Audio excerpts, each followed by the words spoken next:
Pass through दीजिए फिर हम एरर जाते हैं।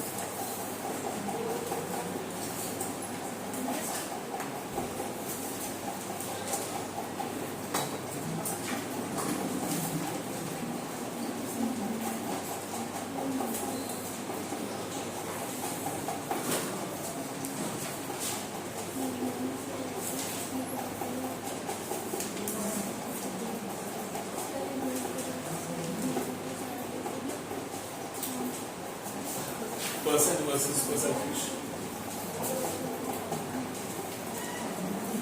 इससे पहले हमने रूल किया था। इस रूल की कहानी ये थी कि अगर कोई चीज फ्रैक्शन होगी तो फ्रैक्शन चीजें हमेशा क्या होती है, डिपेंड करता है। फ्रैक्शन वैल्यू पे डिपेंड करता है कि आगे अगर नंबर होंगे तो क्या होगा, प्लूरल, और अगर क्वांटिटी हुई तो सिंगल हो जाएगा, नॉन क्वांटिटी हुई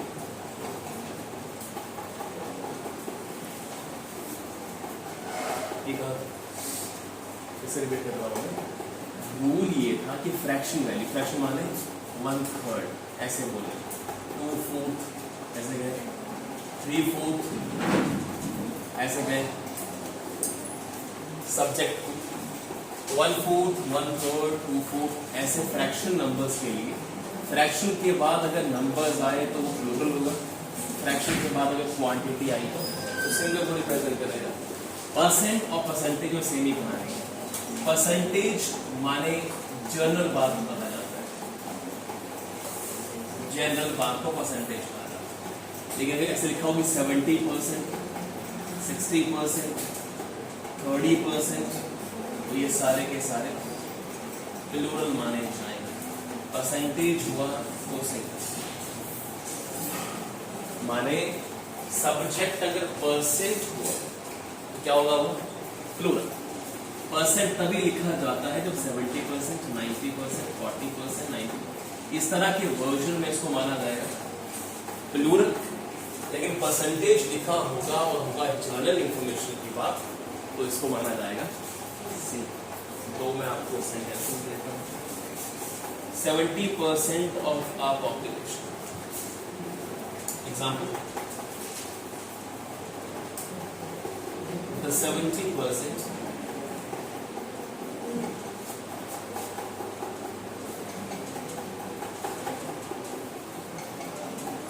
of our population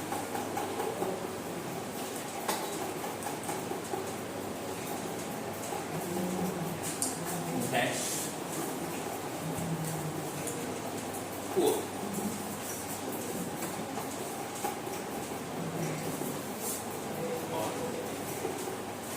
दूसरी कहानी, the percentage of successful candidate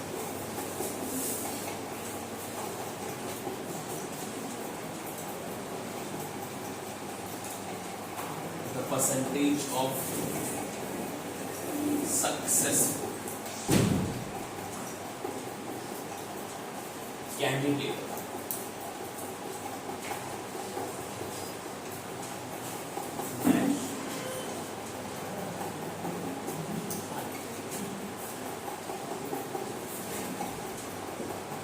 तो बड़ी आसानी से मेंशन करेंगे क्योंकि ये 70% रिप्रेजेंट कर रहा है फ्रैक्शन वैल्यू, इसलिए इसको रिप्रेजेंट किया जाएगा प्लूरल। आर का हैव का verb, the percentage of successful candidate is, ये जनरल बात है, किसी नंबर का रिप्रेजेंटेशन नहीं। तो जर्नल इंफॉर्मेशन के लिए सिंगुलैरिटी का यूज जबकि प्लूरलिज्म के लिए बहुत ही सिंपल से है। अब आपके पास जितने भी हुए हैं रूल्स, उसके बिहाफ पे 250 सेंटेंसेस मिलेंगे आपको। आज पीडीएफ में लाया हूँ, कल मैं वो पीडीएफ तो ग्रुप में जाएंगे। और मैंने पहले मेंशन किया था कि एक भी ऐसा क्वेश्चन नहीं होगा जो पिछले साल एग्जाम का हिस्सा ना हो। 250 सेंटेंसेस माने खत्म, कुछ नहीं बचेगा।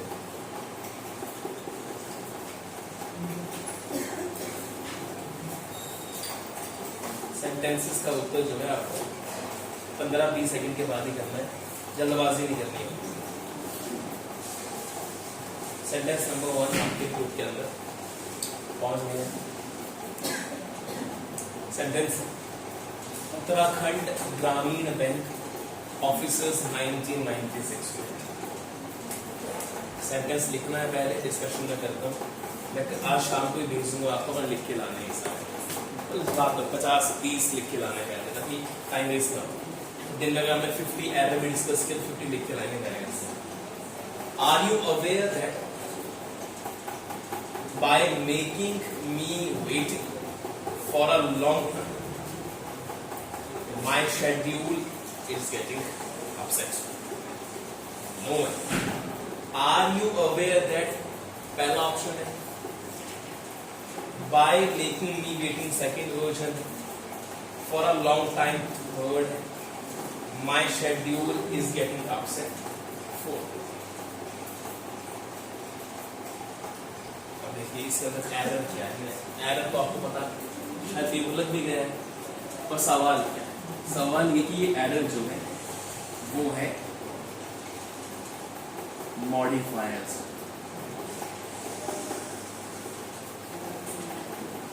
मॉडिफायर माने ग्रामर के अंदर एक टॉपिक होता है, इसका नाम होता है मॉडिफायर। मॉडिफायर मॉडिफायर कोई सेंटेंस का पोर्शन हो सकता है। मॉडिफाई गाड़ी नहीं मॉडिफाई करते हैं, कोई चीज़ नई डालो सॉरी बना दिया उसको। मॉडिफायर अगर आपने कहीं में पढ़े हैं तो वो भी जानते होंगे। मॉडिफायर एक ग्रुप होता है या ग्रुप ऑफ वर्ड्स होते हैं जिनके आने से सेंटेंस या तो ठीक हो जाएगा या उसके आने से सेंटेंस का बेड़ागर्क कर देगा वो पूरे। जैसे मैंने ये मेंशन किया था कि आई ईट, एग्जाम्पल भी ये दिया था मैंने, समोसा ऑनली।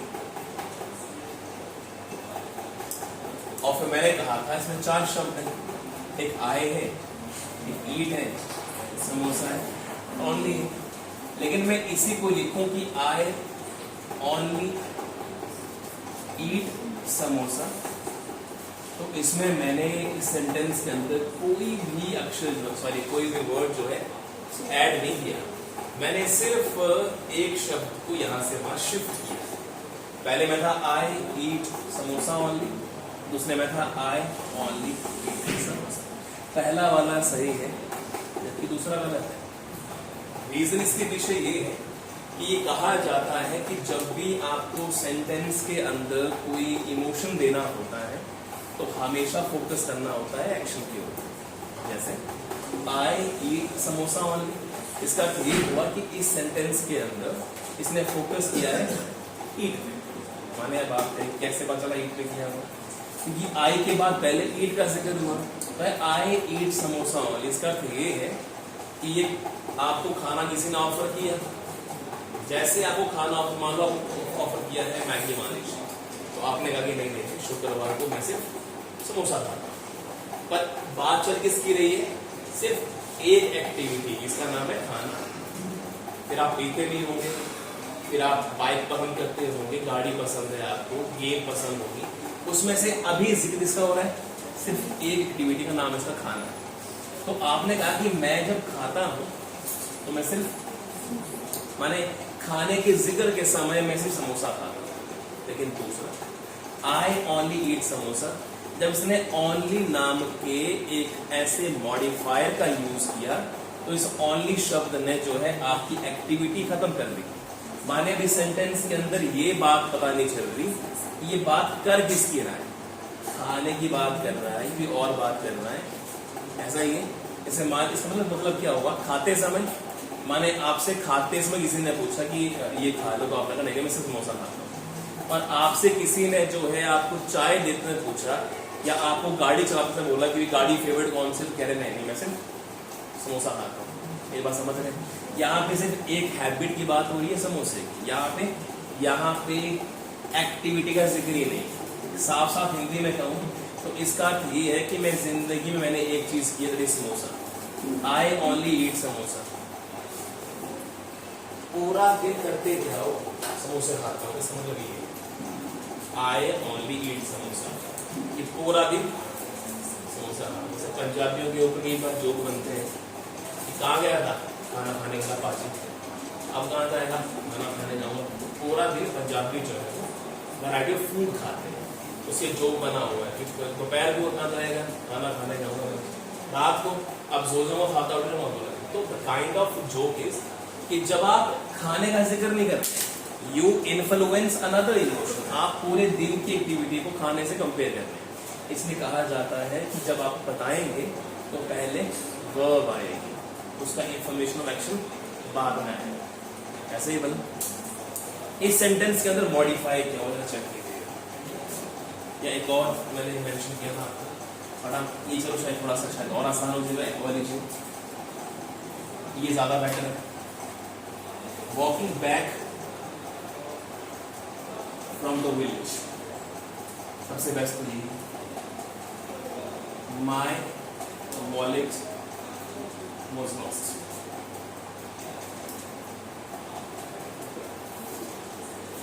इससे आपको उत्तर समझ आ जाएगा। इससे मॉडिफायर के ऊपर है वैसा लिखा हुआ है, walking back from the village my wallet was lost.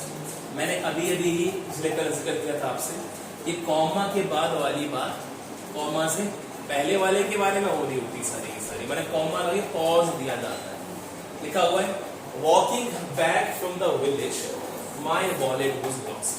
Hindi में जब पीछे से चल के आ रहा था मेरा वॉलेट गुम हो गया। यहाँ पे बताया ये नहीं जा रहा कि चल कौन रहा, मैंने आपको ये बताना चाहिए था कि when I was walking back from the village I lost my wallet. जब मैं चल के आ रहा था तो मेरा वॉलेट गुम हो गया। या ऐसे होना चाहिए था walking back from the village I lost my wallet, क्योंकि वॉलेट बड़ी गुम होगा, तुम वॉलेट गुम करोगे अपना। वॉलेट कोई इंसान थोड़ी गुम हो जाएगा, वॉलेट को गुम करने के लिए चाहिए। लिखा हुआ है walking back from the village my wallet was lost. इसका क्लियर हुआ कि वॉलेट से पहले वाली बात वॉलेट के बारे में कही जा रही है। मतलब माई लॉस कौन हुआ, वॉकिंग बैक मतलब चल कौन रहा है,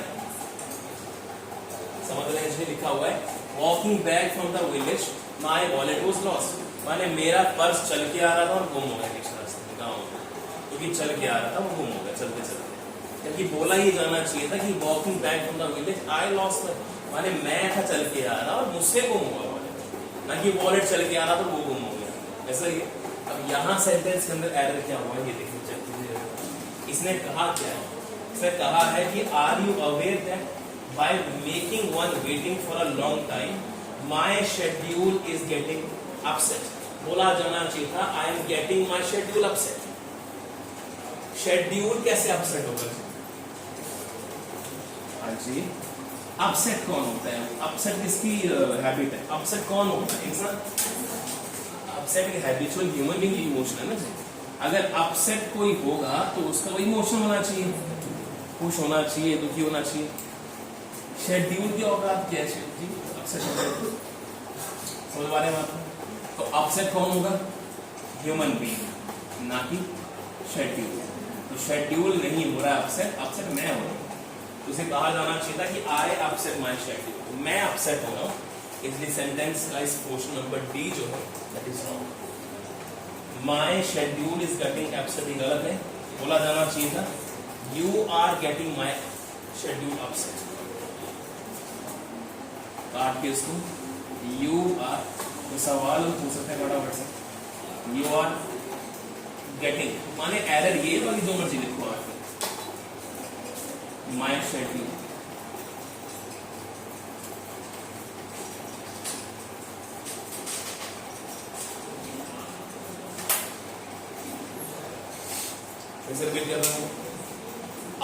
Are you aware that by making one waiting for a long time my schedule is getting upset?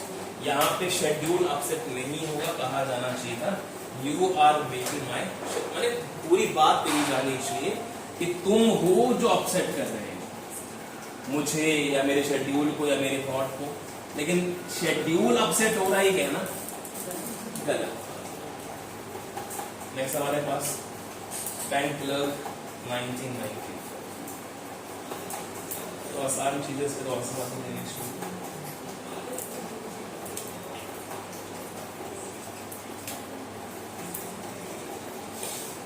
कल पीडीएफ भेजूंगा आपको मैं आज, ऐसे रैंडम किया कुछ।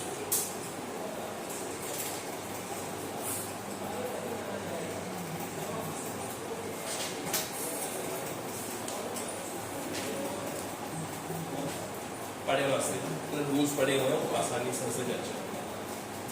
तो सेकंड हमारे पास है neither the salary not the work atmosphere work good in that office. 110% exam के अंदर आने वाला है। अब सवाल इस सेंटेंस के अंदर आया हुआ है नीदर नॉर। अब इस सेंटेंस के अंदर नीदर नॉर, देखिए मैं कोई ऐसी बात कुछ पंक्चुअलिस्ट में कर रहा हूँ, नीचे आप पढ़ लो कि बैंक के अंदर आया, बैंक क्लर्क 1995 में आया, तो मैंने यही सवाल एग्जाम के अंदर आएंगे। नीदर और नॉर का यूज यहाँ पे हुआ है।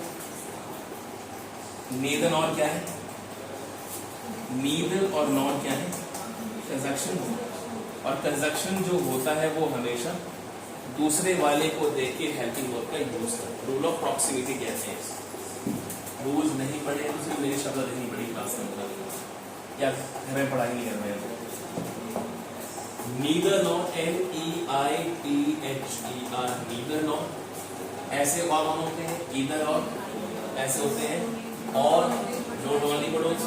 सो नीदर के आगे भी सब्जेक्ट आएगा, ये बंदा होगा, फिर नॉर के आगे भी कोई सब्जेक्ट होगा। दो सब्जेक्ट है, सब्जेक्ट दूसरे के बाद यूज होगा हेल्पिंग वर्ब का। रूल ऑफ प्रॉक्सिमिटी कहता है कि आपने दूसरे वाले को देख के हेल्पिंग वर्ब का यूज करना। ऐसा ही क्या लिखा हुआ है? Neither the salary not the work. और आपने पिछले कल पढ़ा कि वर्क सिंगल है, ऐसा ही हमने कहा वर्क, हमने कहा सैलरी, हाँ जी ऐसे है। ये सारे क्या है? सिंगल है। तो वर्क नाम का जो नाउन है इसे कहते हैं संज्ञा, ये क्या है? सिंगल है। अब चूंकि यहाँ वर्क लिखा है सब्जेक्ट नंबर दूसरा, तो इसको देख के यूज होना चाहिए हेल्पिंग वर्ब। वर्ब क्या है? सिंगल है, तो इसलिए यहाँ पे इज का यूज वर्ब लिखा है, तो वॉज का यूज होना चाहिए। हमारी यहाँ पे गलत, ये हजारों बार करा रखा है, कोई क्वेश्चन नहीं है, सेंस ही नहीं है। चले के जल्दी देखना है ताकि सेंटेंसेस ये ना कि 10 ही सेंटेंस हो रहे हैं दिन के अंदर, फिर तो मेन लगेगा इसमें। सो नेक्स्ट, ही ऑलवेज वांट्स। वांट अलग, क्योंकि ही के साथ में वांट्स का यूज आता है, बहुत ही आसान आ गया। लिखा हुआ है ही ऑलवेज वांट्स, ही ऑलवेज वांट। अब गलती से नजदीक आ गई कि हमें आगे चलने का सेंस ही बना के। सो ही ऑलवेज वांट, वांट ना यूज होके यहाँ पे यूज होना चाहिए था वांट्स। ये वर्ब के साथ एस या ईएस का यूज होता है। सो ही सिंगल है, इसके साथ में एस या ईएस का यूज होना चाहिए। सिर्फ देखना नहीं, लिखना भी है, लिखते मरो से लिखो भी साथ में, तो धीरे धीरे करके इतना लिखने को हो जाएगा कि लिखो ही नहीं। नेक्स्ट सेंटेंस पढ़ो। पीएनबी क्लर्क 2000 में आया हुआ था।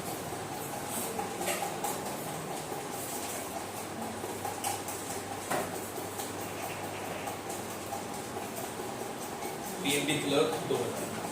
The manager concluded that either Neha or Megha were responsible for the last week's theft.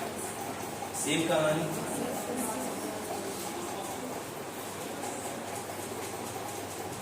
Same कहानी कि नेहा और मेघा है, फिर से इसका यूज हुआ ईदर और का।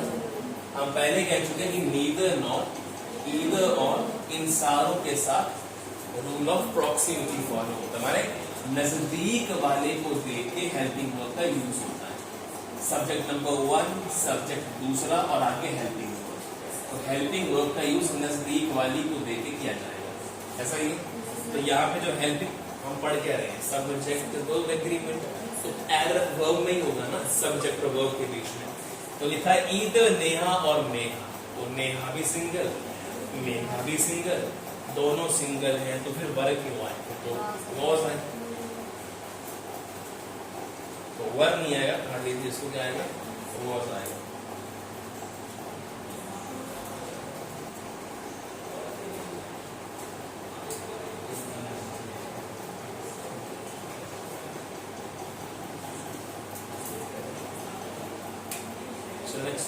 कोई सवाल है, आपको लगता है कि नहीं सवाल पूछा जाना चाहिए, तो उसी समय पूछिए, भाई क्लैरिटी हो जाएगी दिमाग के अंदर। नेक्स्ट हमारे पास है ESIC एग्जाम 1998 में आया था।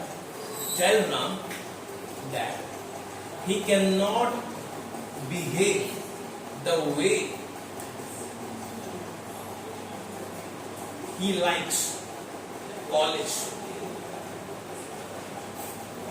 Tell Ram that he cannot behave the way he likes in this college. अब यहाँ पे behave जो है वो verb नहीं है, वो noun की तरह यूज कर रहा है। ये सेंटेंस के अंदर verb जो है वो like, आगे लिखा हुआ उसने he likes. So tell Ram that he cannot behave. बोले बिहेव योरसेल्फ, इसे आदमी का नाम लेते हैं हम लोग और कहते हैं बिहेव योरसेल्फ। तो बिहेव थोड़ी कहते हैं, बिहेव योरसेल्फ क्या है। सो बिहेव यहाँ पे ऐसा नाउन यूज हो रहा है। आगे लिखा है the way he likes in the college. अब द वे ही लाइक्स, तो ही के साथ में एस या ईएस का यूज हो रहा है। इसका अर्थ ये कि सेंटेंस के अंदर कोई एरर नहीं है, देयर इज नो एरर। इस सेंटेंस के अंदर कोई भी एरर नहीं है। अगर आप इसको लिखेंगे, रीड करेंगे बार बार, इसके नीचे लिखें सेंटेंस में कोई एरर नहीं है, वाक्य में कोई एरर नहीं है।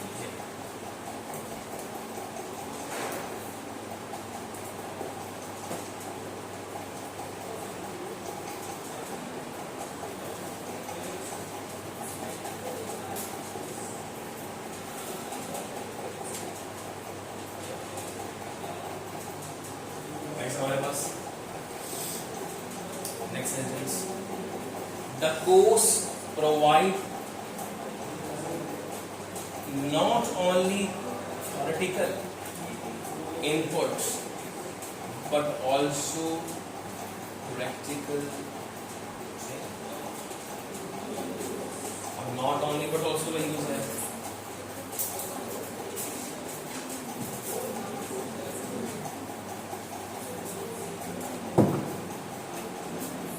सेम कहानी, not only but also. It depend कि इस इंसान ने क्रिएट कैसे किया है। तो नॉट ओनली के बाद आया बट ऑल्सो, और ये नॉट ओनली बट ऑल्सो क्या होता है, कंजंक्शन है। माने नॉट ओनली के बाद भी सब्जेक्ट आएगा और बट ऑल्सो के बाद भी सब्जेक्ट आएगा, ऐसा ही है। नॉट ओनली के बाद सब्जेक्ट नंबर 1 आएगा और बट ऑल्सो के बाद सब्जेक्ट नंबर 2 आएगा। दिक्कत ये है कि इसने नॉट ओनली के बाद सब्जेक्ट यूज किया है थ्योरेटिकल प्रॉब्लम्स, सॉरी इनपुट्स, और आगे लिखा है बट ऑल्सो प्रैक्टिकल ट्रेनिंग, और सेंटेंस कर दिया हुआ है खत्म। तो जिसका हमें इंतजार था कि हम आगे जो है वो इनको देख के हेल्पिंग वर्ब का यूज करेंगे, उस लाइन छोड़ा नहीं इसने।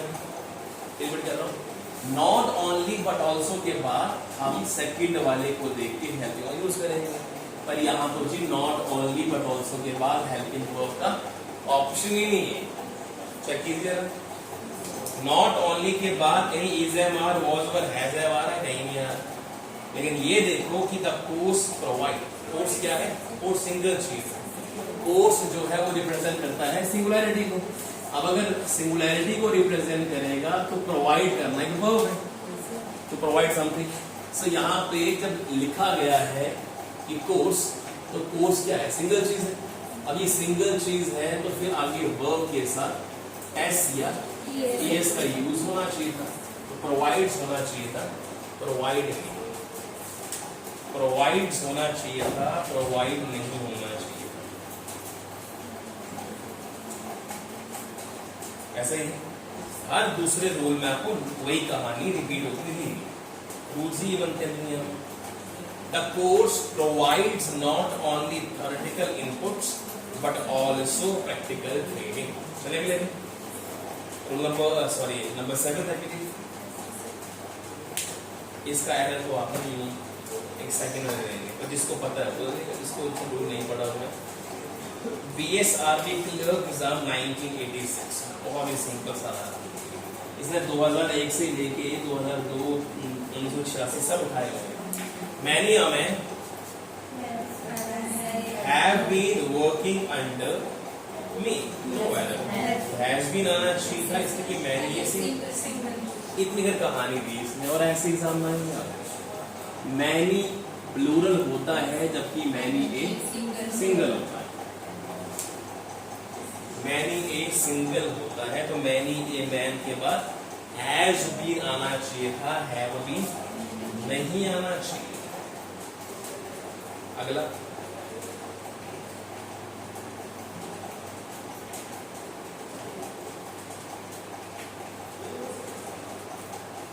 ये एक्सप्लेन में ज्यादा नहीं कर रहा इसलिए कि मैन ये सिंगल होता है और उस पर डिस्कशन करने की बात ही कोई नहीं बची। मैन ये सिंगल। नेक्स्ट हमारे पास है a letter of recommendation from the principal and the head of English department have helped him. He has मुझे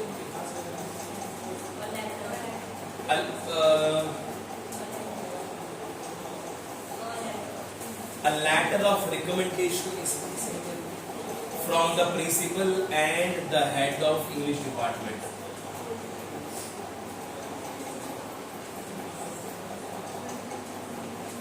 माने यहाँ पे सेंटेंस को बार बार पढ़ेंगे आप, तो क्या आप ये नहीं पा रहे कि यहाँ पे एंड को इसको प्लूरली बनाना चाहिए था।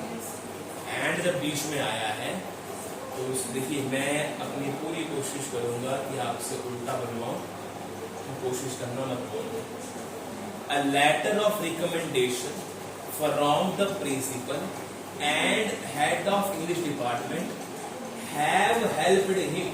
तो सवाल, क्या यहाँ पे कोई भी चीज जो कही जा रही है इस सेंटेंस के अंदर सब्जेक्ट क्या प्रिंसिपल, माने what we are talking about the principal?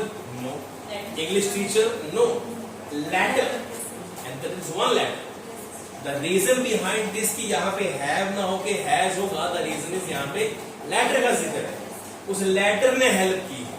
तो चूंकि सब्जेक्ट सेंटेंस के अंदर जो है वो कौन है? लेटर। लेटर एक पत्थर है, और जब लेटर सब्जेक्ट है तो लेटर तो सिंगल है। लेटर्स हो तो प्लूरल हो जाते हैं। लेटर क्या है? सिंगल है। लेटर सिंगल है। सब मैं बार बार कह रहा हूँ, फिर से रिपीट करो एक बार। आपको किसी भी तरीके से ये नहीं लगना चाहिए कि भाई यहाँ पे सब्जेक्ट प्रिंसिपल था। प्रिंसिपल की बात नहीं हो रही यहाँ पे।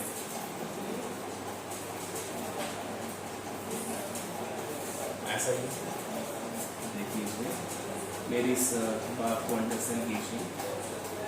बन कुछ और रहा है लेकिन मैं इसको वो सुना देते हैं।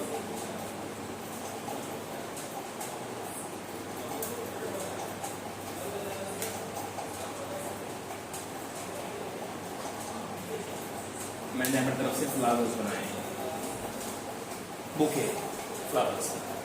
तो मैं सिर्फ इस चीज पे मेंशन कर रहा हूँ लोगों को, इस सेंटेंस के अंदर लिखी हुई चीज कोई सब्जेक्ट नहीं होती है।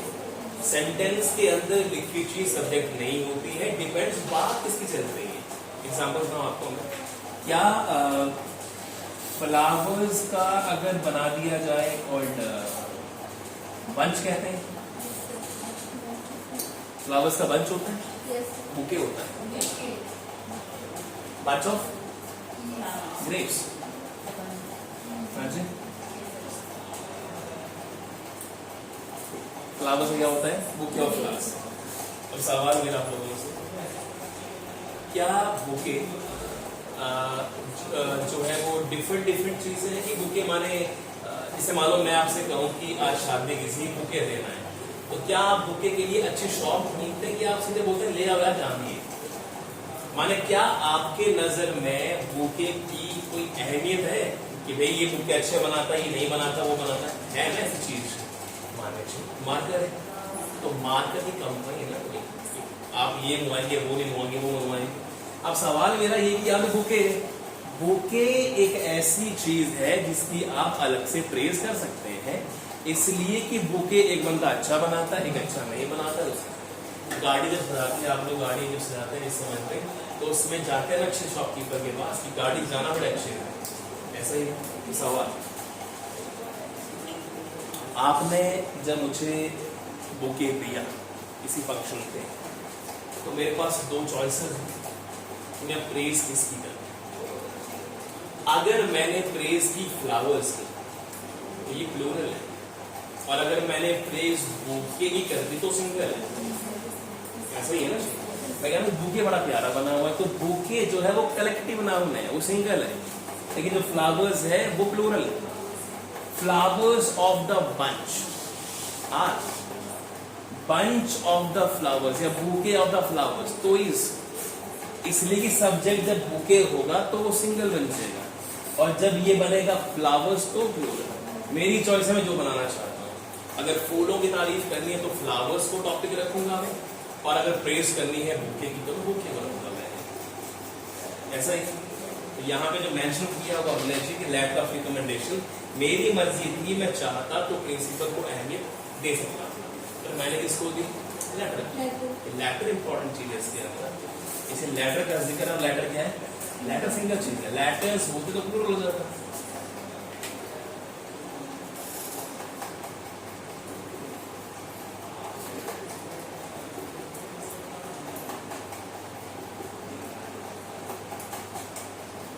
बड़ा सा है ये, तो फटाक से आंसर देने मैंने उदाहरण में तो इतनी जल्दी हो सकता है।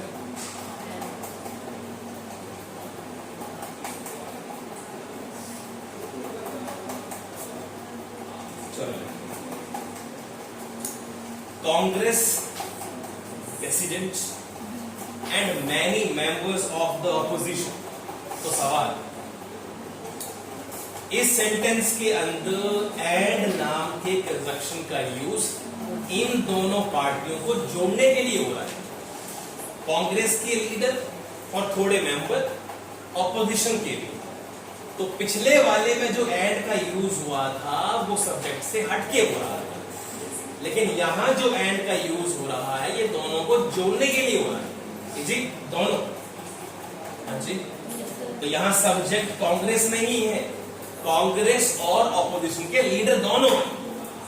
ऐसा ही है, जब ऐसा कहा गया कि Congress dissidents and many members of the opposition, तो यहां पे पहला सब्जेक्ट है कांग्रेस डिसिडेंट्स, दूसरा है मेंबर्स ऑफ द ऑपोजिशन, और इसके बीच में आया एंड होता है प्लूरल, इसकी वजह से यहां हैज ना होके हैव का यूज होना चाहिए। ऐसा ही है। चलो अगले पे, जब आपको लगे थोड़ा शक की गुंजाइश रहे तो जरूर बताइएगा। नेक्स्ट हमारे पास है state bank of India PO exam 1987। माने पता नहीं ऐसे सवाल भी आते होंगे, तो बैंक पीओ भारत देश का डिफिकल्ट एग्जाम है, इंग्लिश का और रीजनिंग मैथ्स का सबसे डिफिकल्ट पेपर है भारत देश में, माने बैंक पीओ का। The secretary and treasurer were not present at today's meeting. बड़ा सिंपल। अब हर बार आपने एरर निकालते हैं ना, ये कुछ क्या करना हो तो हमारा एरर नहीं निकालना। अब हमने सब्जेक्ट है लेकिन सारों मिक्स नहीं, माने यहाँ पे द का यूज हुआ है, द सेक्रेटरी,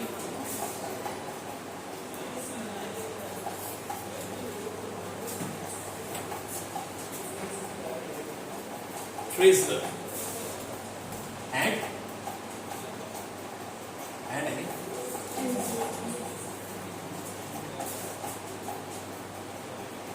Frizzler,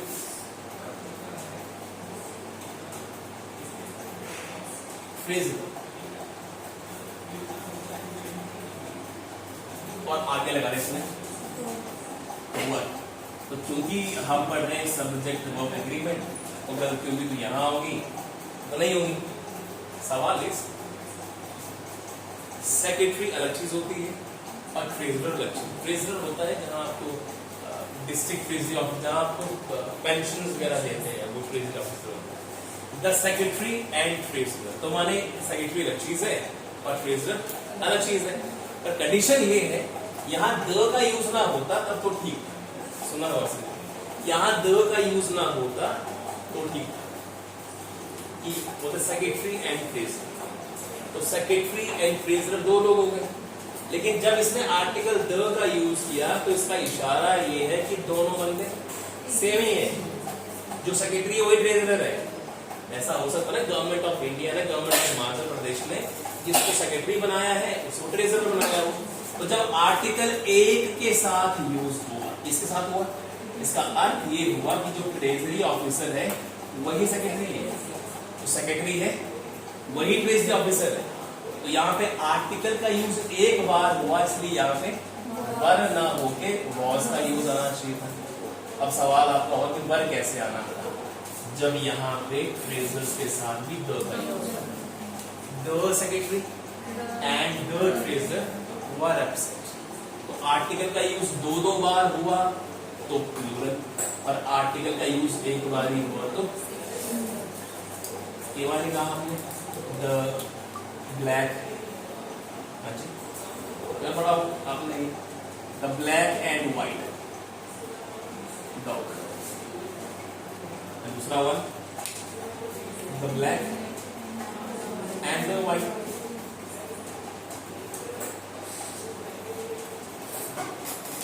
पता है कि बार आपको ब्लैक एंड व्हाइट माने कुत्ता एक है, रंग दुनिया से। जब I have a black and white dog, तो ब्लैक एंड व्हाइट का ये हुआ कि ब्लैक माने कुत्ते का कलर दो है, कुत्ता है। नीचे the black and the white dog माने दो कुत्ते हैं, एक का कलर जो ब्लैक है दूसरे का व्हाइट है। दो बार यूज हुआ आर्टिकल तो माने चीजें दो है, और एक बार यूज हुआ तो फिर सिंगल चीज है। तो यहाँ पे द एक बार यूज हुआ इसलिए यहाँ पे वॉज आना, सिंगल ही। दोनों बार द आता है यहाँ पे वर का यूज होना। तो जब जो मर्जी कर लो, सच्चाई में रूल इंटरमीडिएट होते हैं, आपको सब उससे बड़े हो। ये एरर आर्टिकल्स में होगा। नेक्स्ट सारी चीजें हड़ती हुई आ रही है। इंडियन बैंक पीओ 2000 इन बच्चों ने बहुत बार पढ़ रखा है, वो तो पकड़ लेंगे फटाक से। आपके पास 15 सेकंड है इसको पकड़ने के लिए, तो टाइम स्टार्ट ना 15 सेकंड।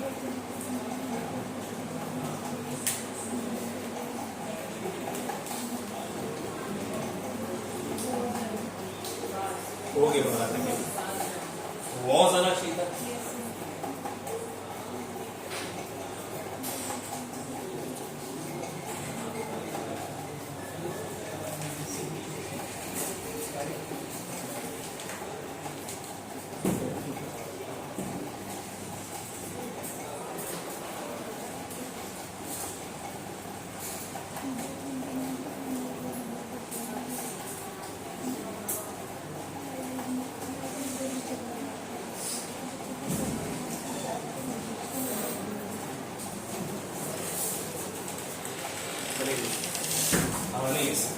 टुगेदर विद एडिशन, जितनी बार पढ़ो ना फायदा होगा। टुगेदर विद क्या चीज है? What is together with? Answer कैसे बता दीजिए आप लोगों ने जल्दी। टुगेदर विद क्या है? फ्रेज है। टुगेदर विद क्या है? फ्रेज है। डेली क्लासेस करनी पड़ेंगी तब जाके चीजें इंप्रूव, डेली और बहुत लंबे समय के बाद।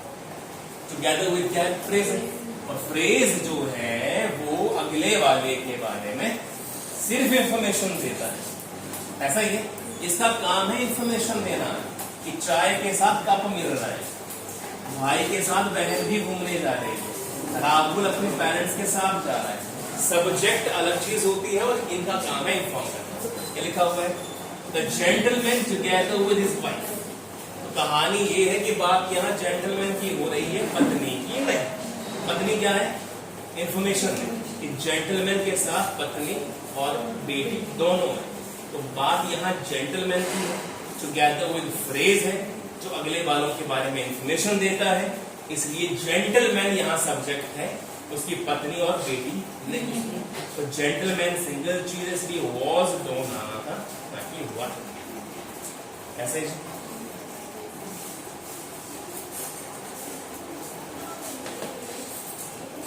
एक आखिरी दोस्तों में आज भी आपको इंतजार करना पड़ता, कल नहीं करना।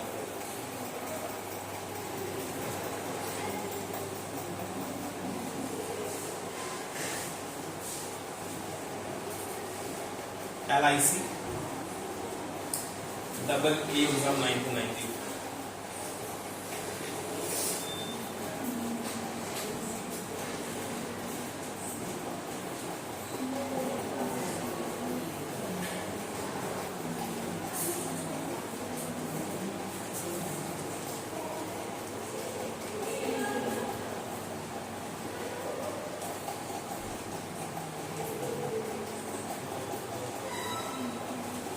चलिए पहले आइए 12वें पे। वेरी सिंपल सा, neither Rakesh nor I. Are ना ओके, आई है, आई सब्जेक्ट आई है, आई का एम आना चाहिए। Neither Rakesh nor I, neither Rakesh nor I. I बाद में क्यों आया? क्योंकि सेंटेंस नेगेटिव है। हाँ जी, आई एंड में क्यों आया? पेन राकेश क्यों आया? इसलिए कि सेंटेंस नेगेटिव होना चाहिए अगर ऐसा है। लिखा हुआ है neither Rakesh nor I are leaving for Hyderabad. तो यहाँ पे सेंटेंस जो है वो नेगेटिव है क्या? पॉजिटिव है। पॉजिटिव है तो पॉजिटिव में क्या आप एंड में आते हैं? जी 2 3 1 ना, 2 3 1 होता है पॉजिटिव के लिए, 1 2 3 होता है सेंटेंस जब पॉजिटिव है, उसकी वाइब अच्छी है तो फिर 2 3 1 पहले सेकंड पर्सन आएगा, फिर थर्ड पर्सन, फिर फर्स्ट पर्सन। सेंटेंस नेगेटिव है तो पहले मैं, फिर तू, फिर तीसरा बंदा। राकेश और आई सेंटेंस पॉजिटिव, सेकंड पर्सन फिर फर्स्ट पर्सन बाद में आया। सो नीदर राकेश नॉर आई, आगे तो आई के साथ एम का यूज होगा। नजदीकी को देख के हेल्पिंग वर्ब का यूज होगा, तो नजदीकी तो आई है ना, तो आई के साथ फिर इज थोड़ी आएगा, आई के साथ एम आएगा या आर आएगा। सिंगल हुआ तो एम और प्लूरल हुआ तो आर।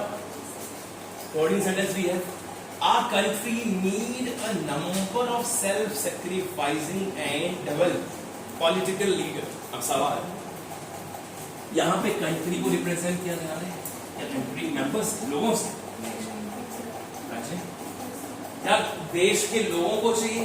देश को चाहिए, जनरल बात नहीं जा रही है, सीधी का देश जो है ना कंट्री, ये कौन सी नाम है? कलेक्टिव है। देश माने सारे लोगों का समूह, कंट्री मत कहलाता है। लेकिन सवाल ये है कि कंट्री क्या है? सिंगल है, कंट्री के अंदर प्लूरल है। टीम क्या है? सिंगल, टीम के अंदर प्लूरल है। अगर आपने टीम से टीम के प्लेयर्स को दिखाया है तो प्लूरल, और सिर्फ टीम को दिखाया तो सिंगल। कंट्री से आपने कंट्री को दिखाया तो सिंगल, और लोगों को दिखाया तो प्लूरल। ऐसा ही अब सवाल इस कंट्री है, जनरल बात है, लोग नहीं है, तो इसके साथ फिर SES का यूज होना चाहिए। The country needs, not need, the country needs, the country needs होना चाहिए था, क्योंकि यहाँ पे हम मोटी मोटी बात ही कर रहे हैं कि यहाँ पे सब्जेक्ट सिंगल, देश की बात हो रही है।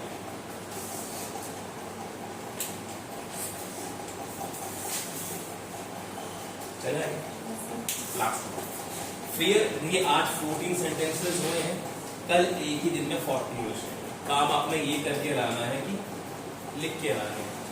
जितने हो सकते हैं, ताकि यहाँ डिस्कशन जल्दी हो जाए। फियर इज वन ऑफ, ये आया हुआ है मालवा ग्रामीण बैंक ऑफिसर एग्जाम 1999 में। Fear is one of those emotions which frequently roots us to inaction. अब सवाल, ये वो वाला एग्जांपल है on the basis of relative pronouns, relate करना चीजों को।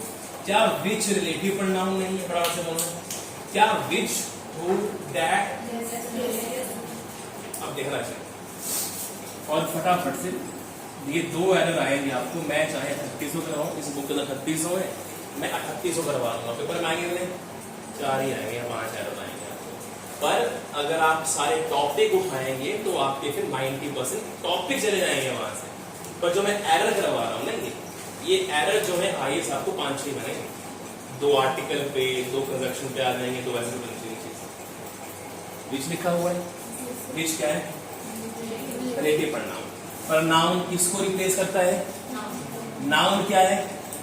इमोशंस। हाँ जी, इसके पीछे इमोशन लिखा हुआ है, तो इमोशंस क्या है? नाउन है, किसका नाम है, इसको रिप्लेस किया। देखिए क्या हो, विच किस चीज का नाम है? आपसे पूछूंगा कि क्या हुआ, तो मैं इमोशनल हो गई या हो गया, तो नाम दिया ना आपने उसको। पर मैं विच हो गई थी तो गलत हो जाएगा ना। विच नाउन नहीं है, पर नाउन रिप्लेस करती चीजों को। सो इमोशंस क्या है? नाउन। विच क्या है? रिलेटिव प्रोनाउन, जिस संबंध का यूज रिलेट करने के लिए हुआ है सब्जेक्ट में। तो इसके बारे में ये कह रहा है, तो माने अब आगे बात चल रही है ना, वो बात इमोशंस की है। समझ पा रहे हैं बात को? तो जब इमोशंस की बात चली है तो इमोशन यहां लगा हुआ है एस, ये तो प्लूरल है। माने अगर प्लूरल है, ये क्या होगा? ये रिएक्ट इस पे करेगा, सिंगल सिंगल, ये प्लूरल तो प्लूरल। तो बीच क्या आ गया? प्लूरल। जब प्लूरल आया तो आगे रूट्स नहीं आएगा, रूट आएगा, क्योंकि ये प्लूरल है। और प्लूरल के बाद सिंगल का यूज होता है, एस यस का यूज नहीं होता उसके साथ। इसे रिपीट कर रहा हूं मैं, सेंटेंस देखिए। Fear is one of those emotions विच, तो ये इमोशंस की बात है ना। हाँ जी, सेंटेंस पढ़ लो। क्या आपको विच में फियर की कुछ उतरे आ रही? फियर को विच कह रहा है, पढ़ लो सेंटेंस और बोल। क्या आपको ये तो नहीं लग रहा कि भाई फियर को विच कह रहा है? ये फियर की बात नहीं है। इसने सेंटेंस खत्म किया इमोशंस पे, और फिर इमोशंस का कॉमा लगाया और कह दिया विच। तो माने यहाँ सब्जेक्ट जो है वो फियर नहीं बना, फिर क्या बना? इमोशंस बन गया। इमोशंस बना तो आगे विच लगा दिया, विच रिलेटिव प्रोनाउन, तो देखेगी नाउन को। जब नाउन प्लूरल है तो फिर आगे आने वाली वर्ब के साथ में एस एस का यूज नहीं होना चाहिए। इसने किया हुआ है रूट्स, रूट्स नहीं होना चाहिए था, रूट होना चाहिए था। सेंटेंस बनेगा, fear is one of those emotions which frequently root us to inaction. जैसे जब आएंगे तो करीबन 50 सेंटेंसेस, अगर 250 सेंटेंसेस हैं तो 3 या मैक्सिमम 4 दिन, उसके बाद जो है वापस लौटेंगे। पर अंडरस्टैंड करना कि दोबारा इधर पहुंचने के लिए सब्जेक्ट वर्ब से करीबन 1.5 से 2 महीने लगेंगे वापस टॉपिक पे आने के लिए। रिपीट करूँ टॉपिक में इसके बाद।